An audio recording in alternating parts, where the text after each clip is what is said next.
You're watching a Highwire Media podcast.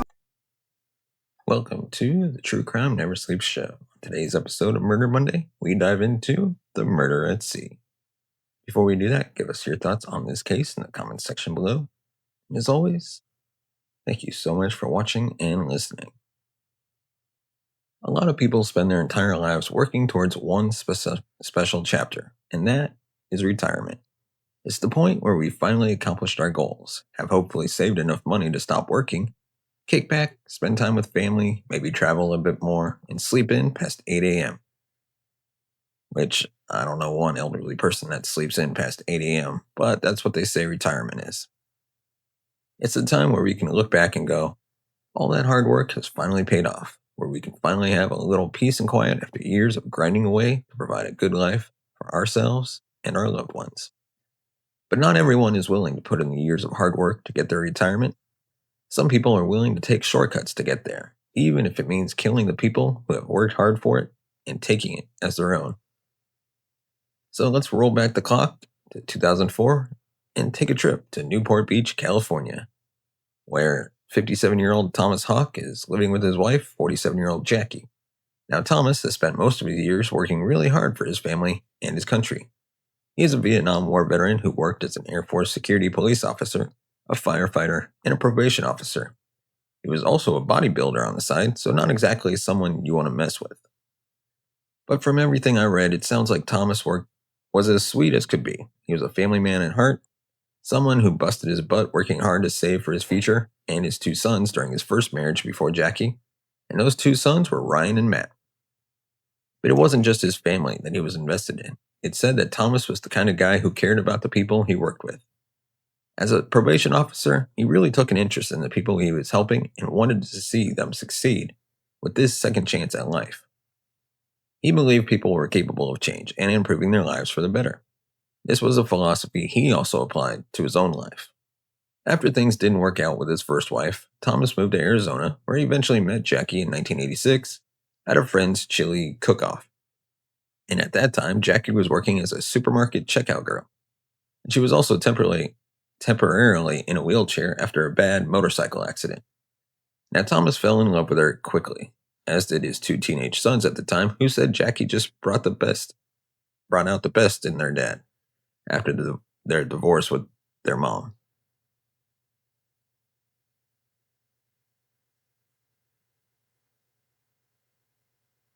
She was the perfect match for Thomas. They both loved the outdoors and going on thrill-seeking adventures, taking life by the horns, embracing it fully. And just a few years later, the two were married. Thomas continued to invest his money and create a little nest egg so he could retire early.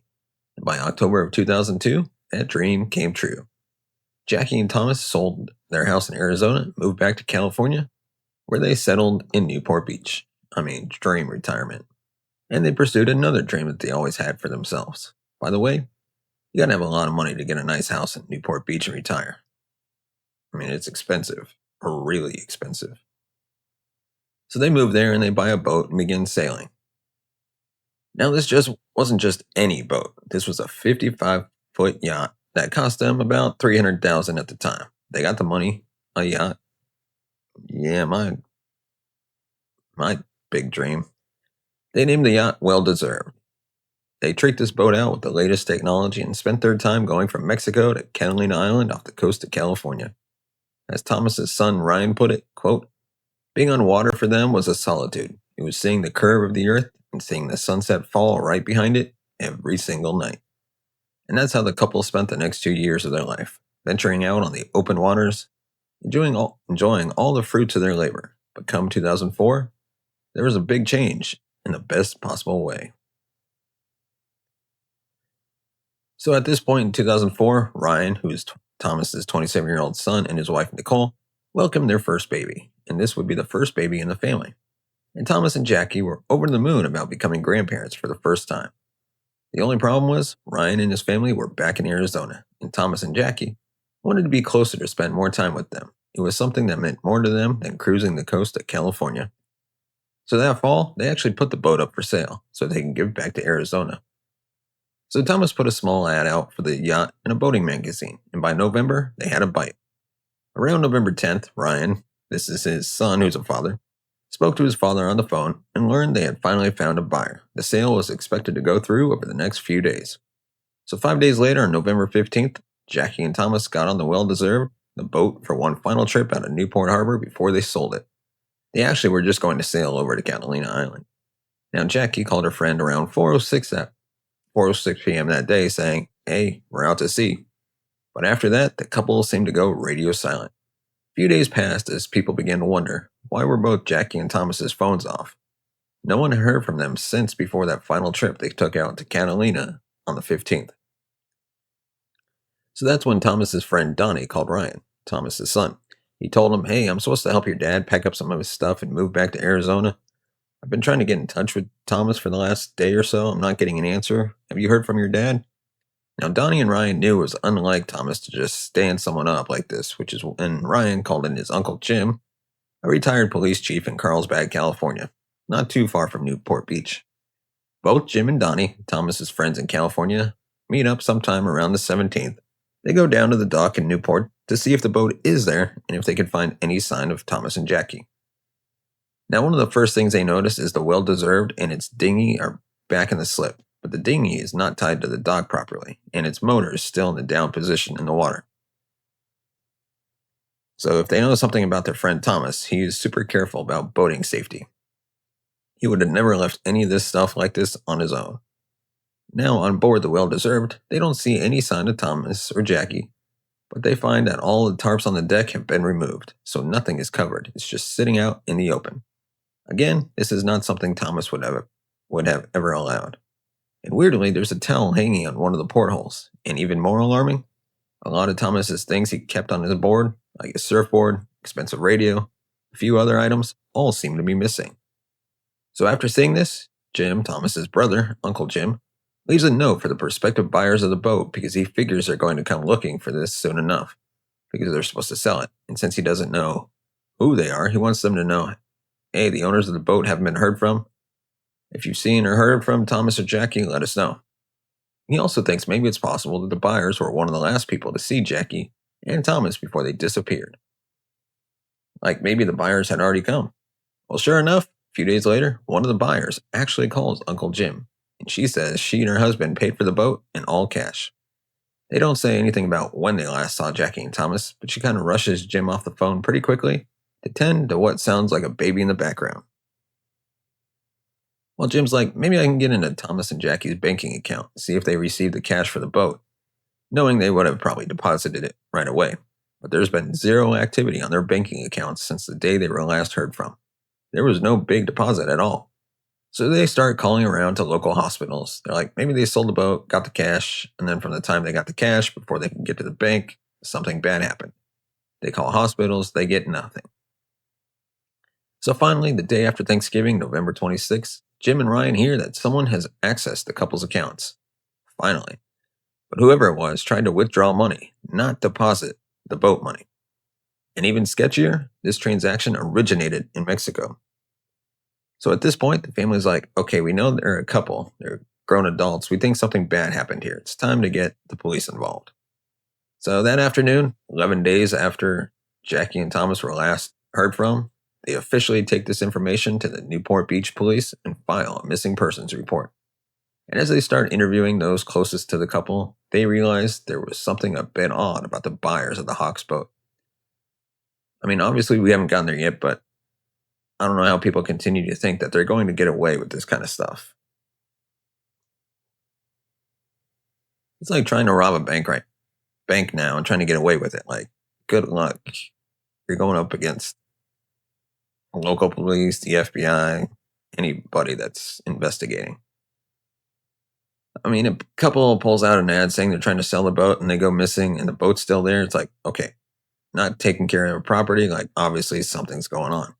So as police are looking into it, they obviously are going to try to track the buyers down. Because now, since they've had the buyers on the phone with family, they do believe these are the last people to have seen them. So they track the couple down who supposedly bought the boat. And the couple's names were Skylar and Jennifer DeLeon. Apologies if I butchered his name. Now, apparently, friends who spoke to Thomas before, He disappeared, said that couple replied to the article he put up in the boating magazine, and they first met around November 6, 2004. So this was about 8 days before the Hawks were last seen. Now keep in mind, Thomas was a former vet turned police officer turned probation officer. I think it's safe to say he maybe could sniff people out, maybe see their intentions easier than other people. And when Thomas first laid eyes on the husband, 29-year-old Skylar, he thought there's no way this person can't afford this boat. They were asking $435,000 for the yacht. Plus, Skylar seemed to know absolutely nothing about boats. So Thomas's thinking kind of seems like a scam. Like there's no way I'm going to sell the boat to these people. So this is when Skylar explains to Thomas that they're a former actor who made some money working on the Mighty Morphin Power Rangers TV show. So Skylar and the wife had made some good money and they thought the boat would be a good investment. So Skylar calls Jennifer at this point and asks her to come down to the dock to meet the Hawks, check out the boat, and she does. Short while later, the pregnant Jennifer comes down with her young daughter Haley. And Jennifer and Jackie begin bonding over the new babies in their lives. And after a longer conversation, feelings start to change about the couple. Jackie and Thomas see them as just a young and hungry couple like themselves, eager for investments and adventures. In fact, they feel so good about them that they even waive the customary good faith deposit. So they agreed to meet up again the following week to hand off the funds and sign the paperwork. After hearing this story that Thomas had talked to friends about, police think they have to get the couple in here and listen to their side of the story. And Skylar, the husband, seemed pretty cooperative. They say, yeah, they met back up with the Hawks around November 15th after the original meeting. Skylar gave them the cash for the sale of the boat. Skylar even showed the police the bill of sale for the boat, and it's fully equipped with Thomas's signature, fingerprints, and even a stamp from a notary. Skylar even said, yeah, the whole thing went off without a hitch. The Hawks gave us the keys and drove away, and that was the last time they ever saw the Hawks.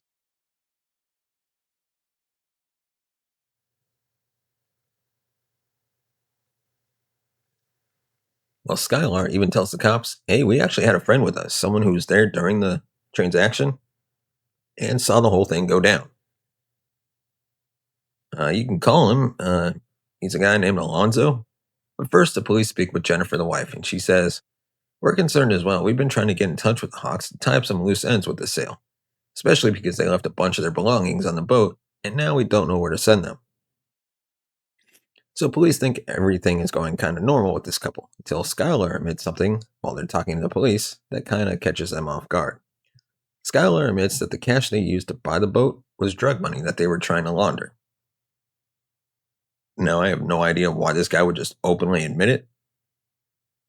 Excuse me. Maybe he just assumed he's going to get caught, so he assumed also maybe just to throw them off the scent. Yeah, I think maybe if I admit to something, if I admit to this, and they'll just investigate this, and we can move on so they don't think I'm murdered. Because then I don't seem suspicious because I'm willing to admit something. If Skylar hadn't done this, the police probably would have just sent the couple on their way and stopped looking into them because they had a notary. They had the signature, and they had a friend who said they witnessed everything go down.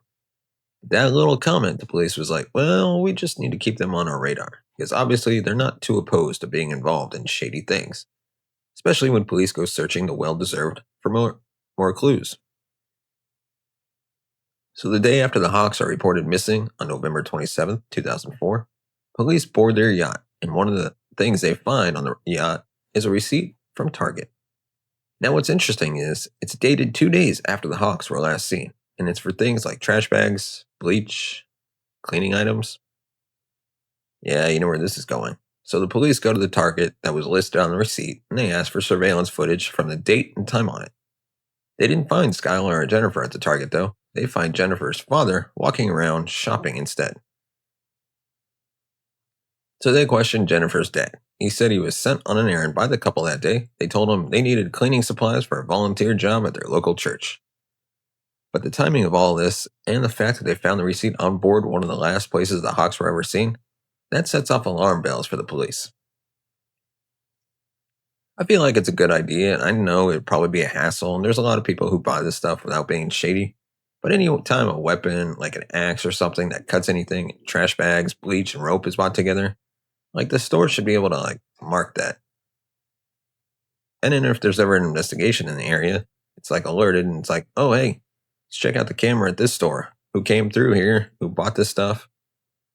Because, I mean, how many people are really buying rope, trash bags, bleach, and, I don't know, a murder cleanup kit every day or something? Maybe a decent amount. I understand for, there's other, uses for these supplies. But, I mean, and I'm sure it'd be kind of near impossible to track all of them. But, hey, maybe they can do something like that eventually. So at this point, police are like, we're going to start digging into Skylar's past. And this is when they find out that Skylar is not the person the Hawks thought. So Skylar had a pretty rough childhood. He had been around drugs a lot since their father actually manufactured and sold them. But Skylar was a kid who had big dreams. As you know, Skylar wanted to be an actor. And he was cast in the TV show Mighty Morphin Power Rangers. But not as a regular cast member like Skylar would tell people. He was a background extra in the show a couple of times. Excuse me. So telling the Hawks that this is where the money for the boat came from and not from drug money wasn't true. Instead, when acting didn't become a full-time thing for Skylar, he actually joined the Marines, where they ended up going AWOL, got a dishonorable discharge, and it was shortly after that Skylar met Jennifer Henderson.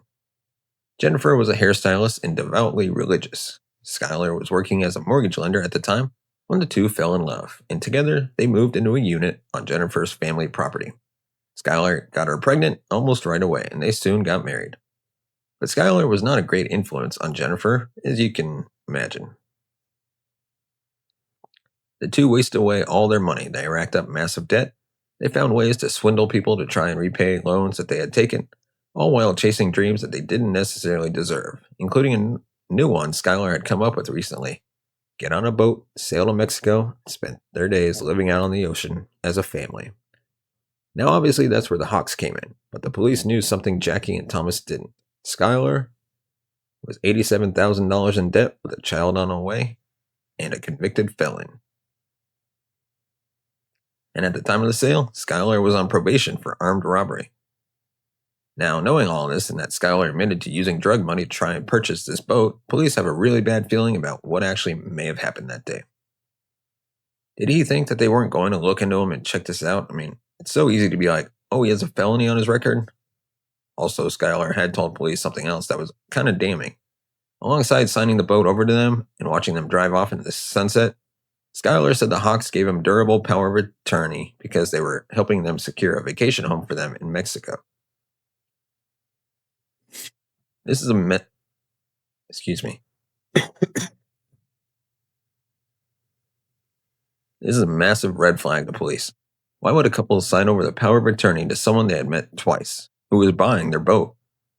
This is ridiculous, especially for a home in Mexico when the whole reason they were even selling the boat and leaving the place they had chosen to retire was to get back to Arizona to be with family. So none of it was really adding up. But here was Skylar showing them paperwork with a witness, a notary, and signatures from the couple. Though, as they looked closer at this document, something stood out to investigators. Jackie had signed her last name as Hawk, not Hawks. They start to wonder, was this intentional? Did Jackie sign her name like that, hoping Skylar wouldn't be able to access their funds because of discrepancy? Or was she forced to sign it under duress? With all this incredibly sketchy information, the police feel a lot of pressure to find the Hawks, and quickly. Or, at the very least, gather more information and begin building a case against Skylar. And about a month after the Hawks disappeared, the police get a lead that really gets the ball rolling. In December, Ryan Hawks goes to the media. Remember, this is his son asking for help from the police on his parents' whereabouts. And that's when a retired couple living in San Miguel, Mexico, hears about the case. And the couple says, hey, there's a car that's been abandoned next to the mobile home by us, and we're pretty sure it's your missing parents' car. So on December 16th, 2004, police knock on the door of that mobile home, and sure enough, person says, oh yeah, someone just gave me this car back on November 26th. And when they show the person in a lineup of suspects, this person in Mexico, they pick Skylar out immediately and say, yeah, that's the person who gave me this car. Okay, so now Skylar has been insisting this entire time they had nothing to do with the Hawk's disappearance. Skylar says, "Oh, I've never been in that car either." But now that seems to be a lie.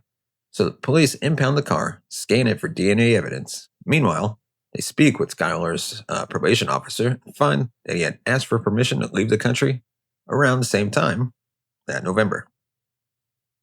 So with that information, police have more than enough to get Skylar in custody. They arrest him the following day, on December 17th, but not for murder. They arrest Skylar for money laundering admission, because it's hard to prove murder when you don't have a body. But the police don't plan to stop that. They keep on digging, knowing it's only a matter of time before the truth surfaces. So after the arrest, they search the home and they find a bunch of items belonging to Jackie and Thomas in that home.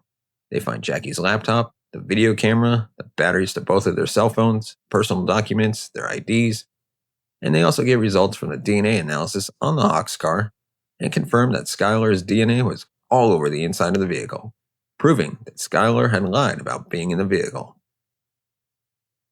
So they tracked down the notary Skylar used to verify the power of attorney and boat ownership documents.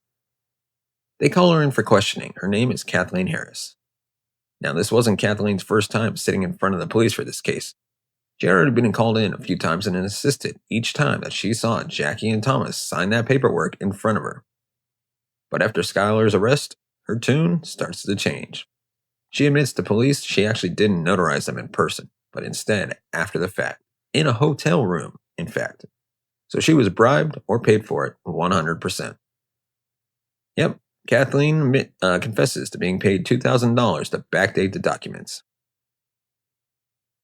So the next person up is the supposed friend and witness to these document signings, Alonzo. Skylar told the police that Alonzo was with them when they went to pick up the keys for the boat. So police go searching for Alonzo, bring him back in for questioning, and find that he's actually fled down to Mexico. So they start making a deal with Alonzo. Come back to the US, we'll make sure if you are found guilty of a crime, the death penalty won't be on the table. And shockingly, he agrees. In March of 2005, Alonzo comes back to California, where he finally tells police what had actually happened that day between Skylar and the Hawks. So Alonzo and Skylar met years ago back in prison when Skylar was an inmate and Alonzo was working as a jailer in Seal Beach, California. Apparently the two stayed close even after Skylar's release. So when Alonzo received a call from Skylar asking for a favor in the fall of 2004, Alonzo listened. According to Alonzo, Skylar told him, "Hey, I'm working as an international hitman now, and I need help getting rid of a dangerous couple named Thomas and Jackie Hawk." Now, of course, we know this is a lie, but it seemed to be enough to get Alonzo involved. The truth was, Skylar was just looking for a get-rich-quick scheme and didn't care whose life it cost. So Skylar replied to the ad Thomas Hawks put in the paper, assuming the couple who was selling their $500,000 yacht likely had money in other places as well. Skylar met with the couple around the 12th, and when Thomas seemed hesitant of Skylar, they called Jennifer to come down with their daughter to make it seem good, earn the trust. But there was something Skylar had noticed that day. Thomas Hawks was a big guy. Remember, he was a former bodybuilder. Skylar was going to follow through with the plan, which was to take the Hawks out to sea, get them to sign their riches away, and then leave them for dead. They were going to need reinforcements other than Alonzo. After that meeting, Skylar recruited a gang member named John Fitzgerald Kennedy to also help with this entire scheme. And no, not the former president that was assassinated. With the Hawks agreeing to sell their boat to Skylar, they planned to meet back up on the 15th to give Skylar the keys. And when that day came, that is exactly what happened. Skylar didn't grab the keys and watch the Hawks drive off in their Honda like Skylar had told them, or told police. Instead, Skylar introduced Alonzo and John F. Kennedy, yes, that is the gang member's name, to the Hawks, saying they were business associates. So all of them boarded the boat, set out into the sunset just for like a little ride before the sale of the boat. And that's when Jackie made that final phone call to her friend that day at 4:06 p.m. saying, "Hey, we're out at sea." And it would be the last phone call she ever made. So it is heartbreaking because once everyone was out in the open waters to sell this boat, things got ugly fast. John pretended to be seasick, went down to the stateroom on the lower deck. Skylar followed, and minutes later, Thomas went down to check on them, leaving Jackie alone with Alonzo on the main deck. So while down there, John and Skylar ambushed Thomas. They began punching him using a stun gun of the 57-year-old former bodybuilder. They handcuffed him and put duct tape over his mouth. Jackie, who heard this commotion below, was then overpowered by Alonzo, who did the same exact thing. He then brought her down to the stateroom, heartbreaking and horrible, next to her husband. The two were then held at gunpoint and told they signed a bill of sale for the yacht, power of attorney document, and gave their passports to their bank accounts. They would be dropped off on the border of Mexico, somewhere safe and sound. So they removed a handcuff to let each of them sign and to roll their fingerprints for the notarization. But Thomas, being a former parole officer, didn't believe for a second these people were just going to let him and his wife go. So when this handcuff was off, he fought back. Except the Hawks were overpowered in the end. The three assailants tied the Hawks to the 66-pound anchor and sent them over the side of their own ship. Then Skylar and the accomplices sailed back to the port, stole a few more things off the boat. Skylar walked away with a signed fortune in their hands. So after getting the confession from Alonzo, police have more than enough to charge him, Skylar, and John F. Kennedy 2 counts of first-degree murder. They charged Skylar's wife, Jennifer, with murder as well, even though in the story she's not actually on the boat that day. By the way, police learned after going through the murder couple's home that this wasn't the first time Skylar had committed murder for some cash. Inside Skylar's house, investigators discover a business card. It was for a Los Angeles police officer who had been working with the Mexican police and was looking into Skylar over the last year. Turns out, one of Skylar's former fellow inmates, a man named John Jarvie, was murdered in Mexico a year earlier. His throat was slashed ear to ear. What police didn't know, until after unraveling the Hawks case, was how closely Skylar had been involved with that murder earlier. Apparently, Skylar had sold John on a business proposition after they were released. John gave Skylar $50,000 in cash and then went with Skylar to Mexico, where the deal was supposed to take place. Instead, Skylar pocketed the cash, and John never returned to America, going missing. Now, hearing about the similarities and how this man and the Hawks had died, police feel confident they can also charge Skylar with the death of John Jarvie.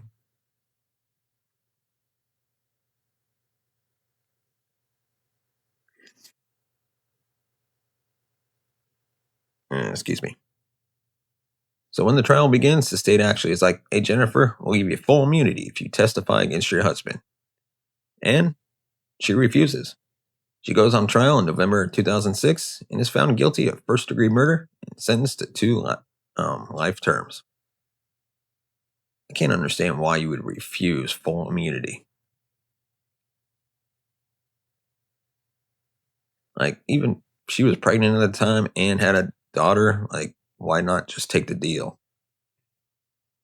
Because obviously your husband doesn't love you as much as you think he does. But meanwhile, Skylar had just no problem throwing her under the bus. Skylar says, it was Jennifer's idea in the first place to kill this couple for the money. After the trial in 2008, jurors found Skylar guilty of all 3 murders: Thomas, Jackie, and John Jarvie. Skylar was given the death penalty. John F. Kennedy was also found guilty. Okay. Again, not that John F. Kennedy. Kennedy was also found guilty of the Hawks murders and sentenced to death. And Alonzo made a deal with the prosecution, testifying in Jennifer, Skylar, and John's trials. Alonzo pled guilty to 2 counts of voluntary manslaughter, was sentenced to 20 years behind bars. But there's one final twist in this story, one that most people never saw coming. While waiting on death row, the 45-year-old Skylar made a confession. They wanted to steal the Hawks' money to pay for gender-affirming surgery. Now, the only reason I'm ever including this is because why do you get to live your dream life in prison? Why do you go live your life killing people? They don't get to live out their dreams of being with their grandbaby. It has nothing to do with gender. Everything to do with the fact that the motive for this murder is now fulfilled. It's mind-blowing and frustrating. Because of Skylar, Thomas and Jackie will not have the future that they worked hard for. They will not get to carry out their days quietly as grandparents. They will not get to watch their kids and their grandkids grow old, because Skylar took that away from them, all to fulfill his own hopes and desires. And that is the murder of Thomas and Jackie Hawk. Let me know your thoughts on this case in the comments section below. And of course, give us a thumbs up if you like our video, hit the subscribe button down below, hit the bell notification button to be notified of future videos. And if you want to support the channel, you can buy us a coffee at buymeacoffee.com/TCNS or scan the QR code you see on the screen. As always, thank you so much for watching and listening. We'll see you next time for more True Crime Never Sleeps.